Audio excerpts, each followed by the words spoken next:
Welcome to the Eau Claire Muse, where through stimulating conversations, we inspire our community to create the future it wants. This podcast is produced by the UW-Eau Claire Entrepreneur Program. We hope you enjoy today's episode.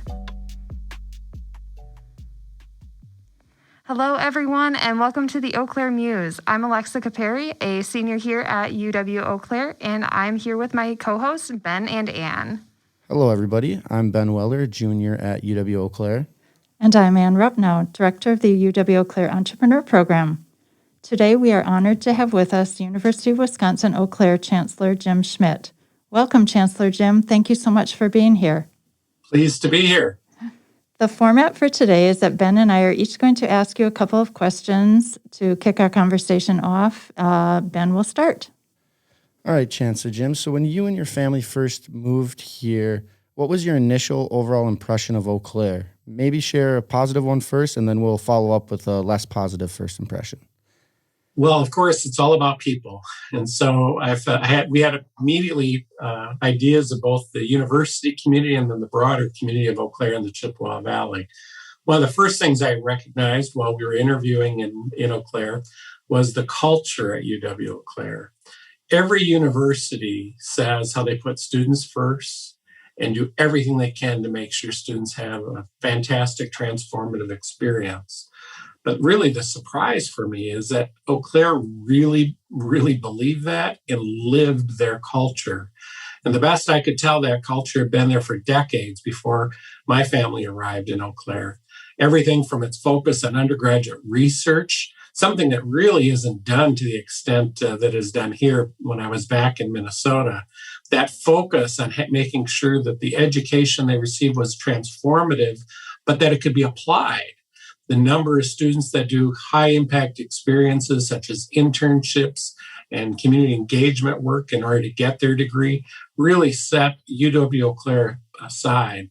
And I had numerous anecdotal stories of faculty members who just went above and beyond, as well as the staff, to make sure students came truly first. From a community perspective, during the interview, they had a reception with a number of area business leaders.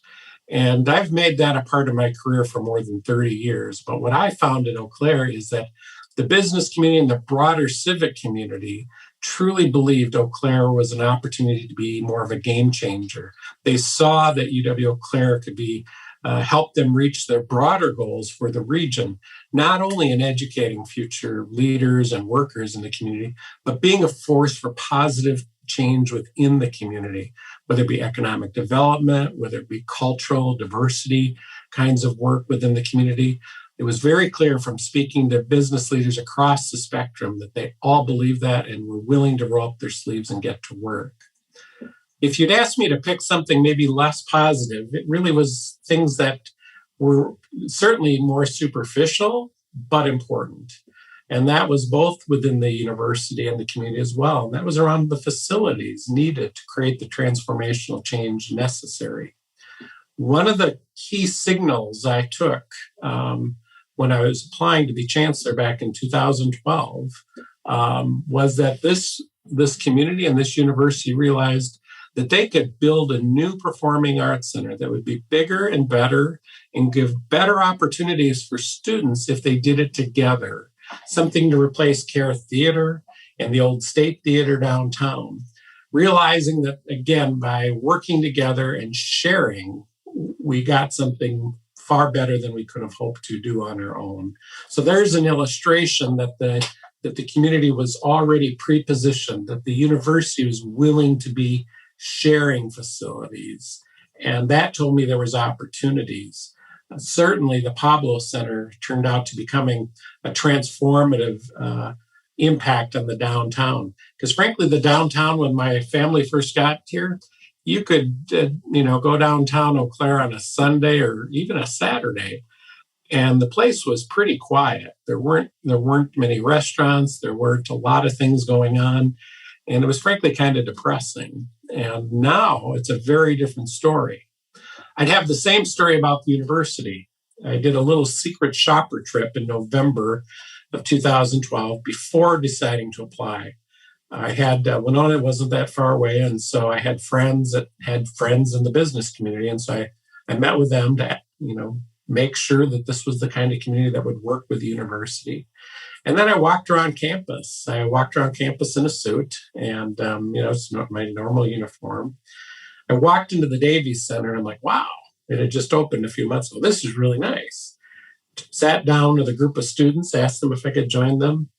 And I asked them, why did they choose UW-Eau Claire, and what did they hope to do when they were done? And I just sat back and listened in astonishment. I was just blown away. They again talked about the faculty and the staff and what they would do to help students. And people talked about their experiences of studying abroad, undergraduate research, and again, internships that were very formative. Went to another table, asked the same students the same question, got the same set of answers. Again, students very happy. Nobody asked me who I was or why I was asking these questions. I was in a suit, so I must be trustworthy. And of course, that's a bad thing. The people in suits are not all trustworthy, but I appreciate they gave me the benefit of the doubt. But then I left Davies and I walked into the science building, to Phillips Hall, and was stunned at the condition. I was stunned after hearing students and members of the community talk about the importance of undergraduate research and the amazing work faculty were doing. And I was amazed of the condition of that building. And frankly, I then walked into a number of other campus buildings and also saw that these things had been built in the 50s and 60s and frankly had not been updated in any significant way. So from a superficial perspective, what was the thing that stuck out for me? It was the question, did people realize that it was important to make investments back in the university and back in the community? Now, give me a choice of whether I have great faculty and staff or great facilities. And that answer is simple. I'd rather have the great faculty and staff. But it's important, if you want to attract the best faculty and staff and retain them, that they need proper work conditions and the tools necessary so that their passion for what they teach can be equaled by the facilities necessary to do the work well. And so those are my initial impressions. Those were definitely some great answers. I'm happy you didn't take the easy way out for the second part of the question and say the walk over the bridge. That'd be definitely a one less positive, I would have to say, but definitely minor. I would tell you, I came back at spring break after I'd signed my contract, but it hadn't been announced on campus, and I wanted to show my kids. I had to convince them to move here. And it was their spring break and the campus spring break, and no one was here.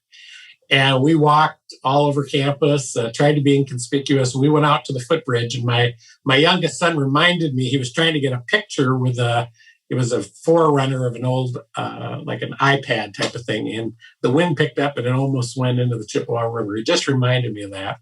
So that, and then we did go up the stairs. And so I did get my workout of the bridge and the hill immediately. So I was christened to the things our students deal with every day. It definitely, the steps and the bridge definitely help contribute to the active community that we have here in Eau Claire. We have the strongest cabs in the UW system. Yes, definitely. So moving on to the second question, as you know, we on the Eau Claire Muse are especially interested in anything related to innovation, forward-thinking progress, the entrepreneurial ecosystem, etc. So diving in a bit around those impressions, I'm wondering, was there anything back then around those topics that stood out to you about Eau Claire? Absolutely. And they connect to some of the first things I talked about. So as I was following the news, as I was interviewing here, I saw the plans for what was then called the Confluence Project. And one of the earliest benefactors of the project, in addition to RCU, were the folks from Jamf Software. And as I learned more about that, I was just fascinated because I found that Eau Claire had a number of young people in their 30s, and I know college students think those are old, but from my perspective, they're young people who are giving away their resources because they wanted to give back to this community. They wanted to make sure that students and members of the community had better opportunities that they had.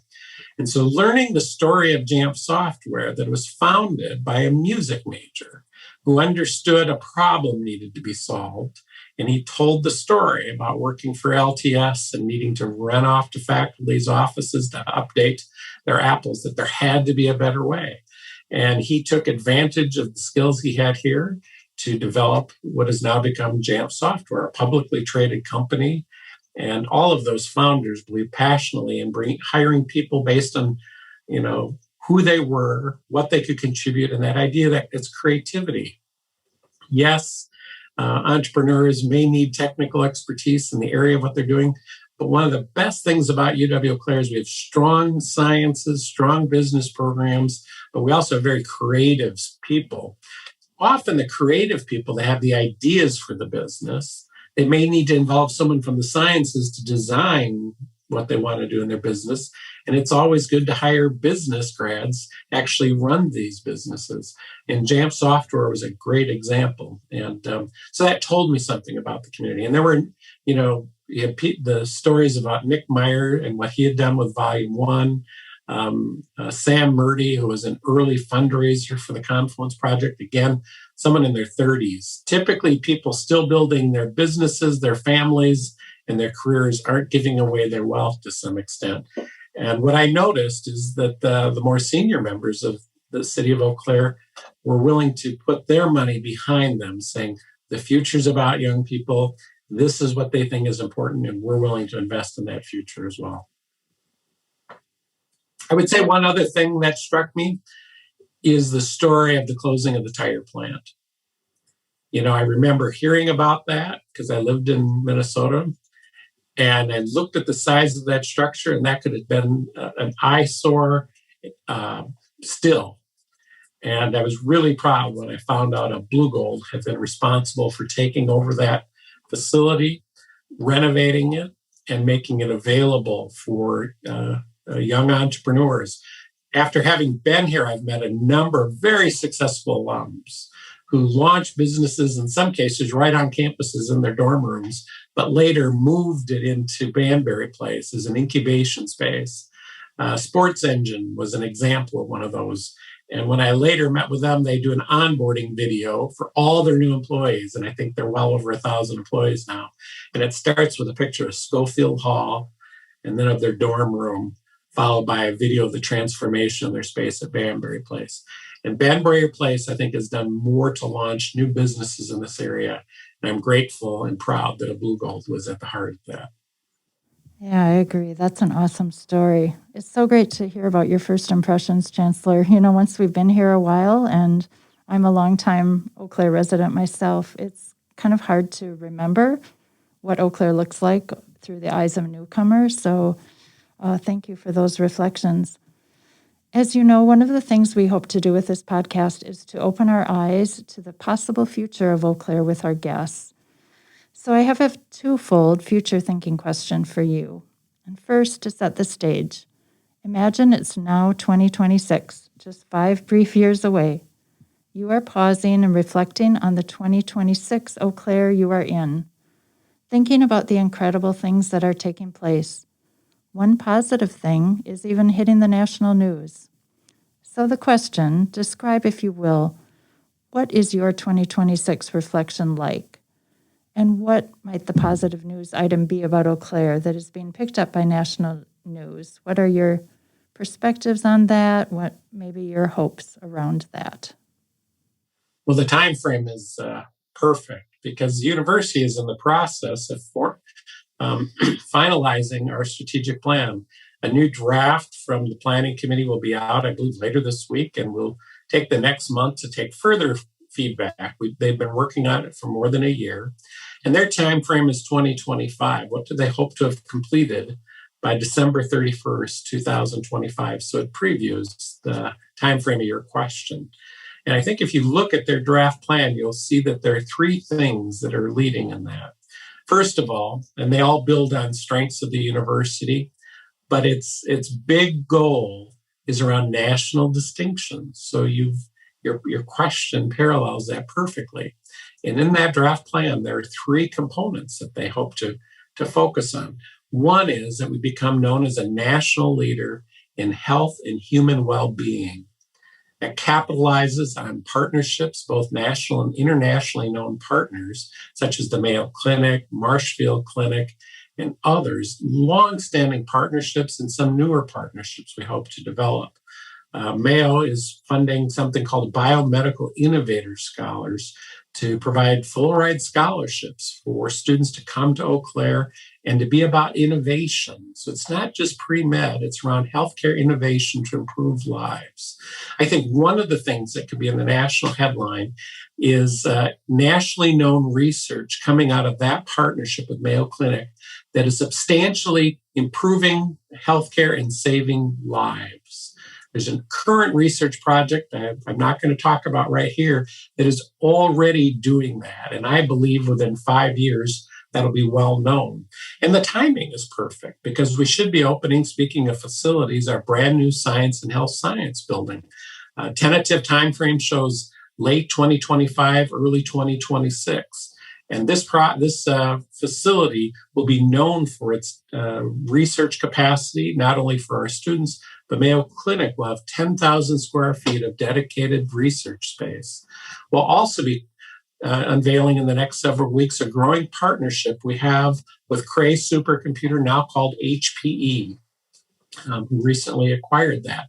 And we envision one of the nation's largest supercomputer clusters being put in this new facility, something to draw young people in, get them excited about innovation. What can they discover if they can crunch big data sets to learn where opportunities are? So I think that those are some of the things. The other two things that could be putting us on the national headlines, though, is we want to be known for leadership and equity, diversity, and inclusion. Now, we're a predominantly white school, and we have a long way to go. But we're also very focused and intent on becoming an anti-racist campus. And there's a new Center for Racial and Restorative Justice. We hope to be hosting international symposiums. We bring together the best research on that topic. So it's possible that there would be a breakthrough in that area that would put us in the national headlines. And finally, we plan to expand on the undergraduate research. We would like to see undergraduate research expanded throughout our curriculum and fundamentally relooking at our faculty workload to figure out how we can make sure all students have access to that high impact experience. We want every Blue Gold to leave this campus knowing the opportunities are truly endless. So I think that there's many that can be found given your time frame. That is truly inspiring and hopeful. The partnerships that you talk about are really fun to think about. And as you're talking, I feel like how do we separate UW-Eau Claire from Eau Claire? We really don't, right? Whatever's good for UW-Eau Claire is good for the community of Eau Claire and vice versa. I agree. So our kind of closing question then, and it's an important one, especially in thinking about what you just shared with us, is given that vision of possibility, what would you want to then in 2026 go back and tell the 2021 Eau Claire that we are now in? Well, I'm going to cheat on this one. I'm going to quote somebody other than myself. I'm going to quote Walt Disney, who said, "If you can dream it, you can do it." And I think in the Midwest, it's especially important that we understand we can stand right along all those other institutions on the East Coast, West Coast, and the southern areas. We tend to be a little more bashful. We are less likely to raise our hand and say, you know what?